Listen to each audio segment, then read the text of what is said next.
చూపులకెన్నడు దొరకనిది రంగు రూపు లేని మది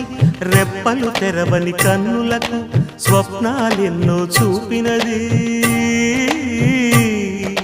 వెచ్చని చెలిమిని పొందినది వెన్నెల కళగల నిండుమది కాటుక చీకటి రాత్రికి బాటను చూపే నేస్తమది చేతికి ఆదని జాబిలిలా కాంతులు పంచే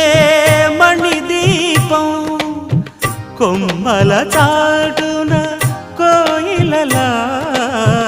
కాలం నిలిపే అనురాగం అడగని వరములు కురిపించి అమృత వర్షిణి అనిపించి